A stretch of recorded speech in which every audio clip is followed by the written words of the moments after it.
In this playthrough, we try a more direct approach of the Golden Cat mission. Co-creator directors Harvey Smith and Rafael Colantonio are here to walk you through it. Okay, so this time the player has done a different sequence leading through the streets leading up to the Golden Cat, and it has come in through the rooftops. So a lot of vertical movement in the game, a lot of mobility. In the previous area, you can get dropped off in the river, and you're here to kill Custis and Morgan Pendleton. And therefore, there are several different ways to enter the Golden Cat area. In this playthrough, we're going to do very brutally.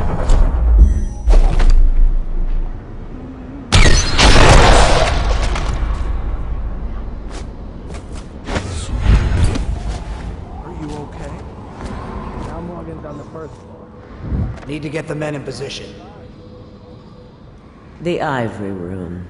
All I can tell you is it's very heavily soundproofed. I'll leave the rest to your imagination. Custis is easier to know. Some night you just... Why would anyone pay for that? Rats, plague, elixir, bunch of crap. Huh?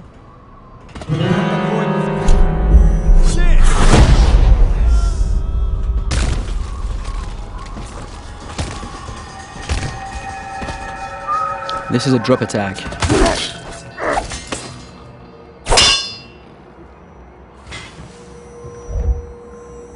Talk to that nice girl again. The one I told you about. But you're at the Golden Cat, right? Yeah.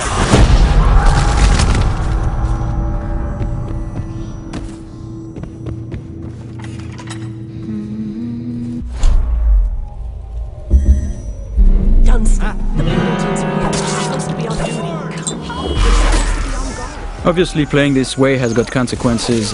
Some of them is that we track the number of death and innocents that the player kill, and this derives the ending, but also derives some of the little story beats all along the game. And besides, playing this way is actually very consuming in terms of resource. So the player uses those resources like powers and his mana and his health potions, and he has to use them carefully.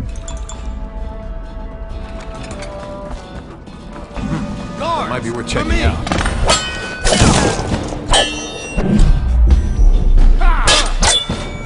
Take out his legs!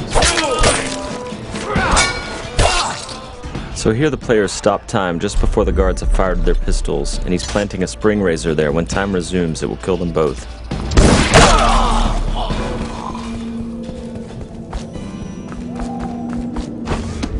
By the outside!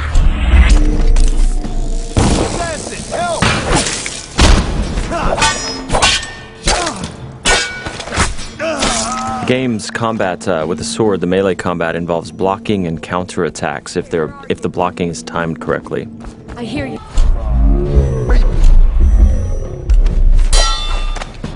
I'm a...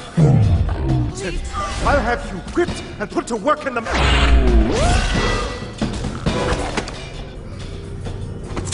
So both targets have been assassinated.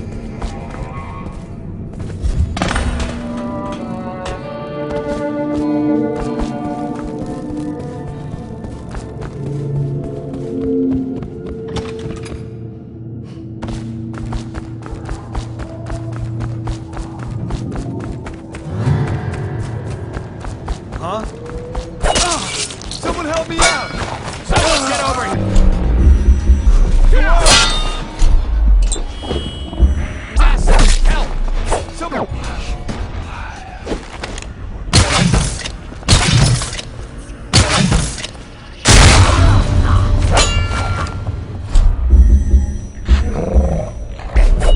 The player's summoning rats. Once the rats are in the world, they're like little AIs. So sometimes the guards win, sometimes the rats win. And here the player has possessed one of his own rats and is now getting away.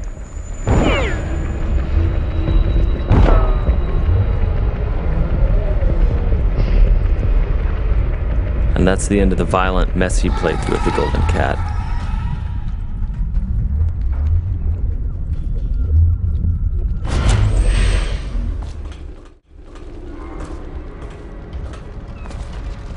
So this is a very different area. The previous area with posh and pretty, this is like desolated, abandoned. This is actually the area where there are weepers. It's called the flooded district. And there are those tall boys here that are preventing the weepers. The weepers are the plague-infected people. Those tall boys, their jobs is to prevent them from accessing the rich area. So they will shoot at the weepers and they will shoot at anything that tries to get through, including the player.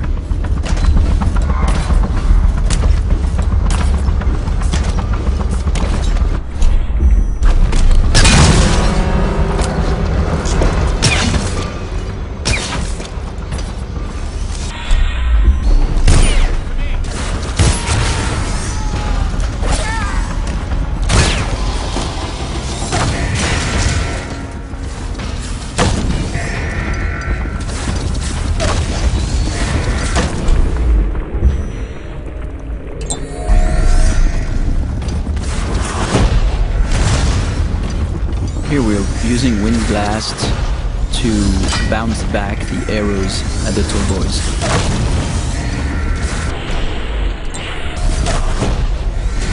Using Wind Blast to knock the tall boys' phosphorescent arrows back at them is another combination of game mechanics that we did not plan for, but players found it quite fun. So we made some small changes to help support it.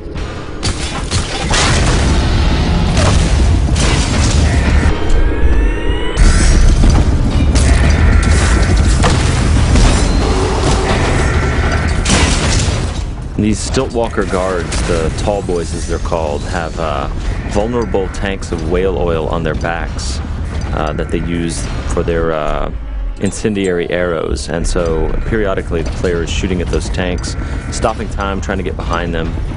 The shields all around them are actual breakable wooden shields, so they absorb some of the player's shots, but periodically the player breaks one of them off. Here the player just possessed a tall boy and he's going to escape the area through those wall of lights here via tall boy. So the wall of light is a Tesla-like security device that's a powerful electrical field. And the guards at the beginning of their shift are attuned to it so they can walk through it, but the player cannot unless he hacks it.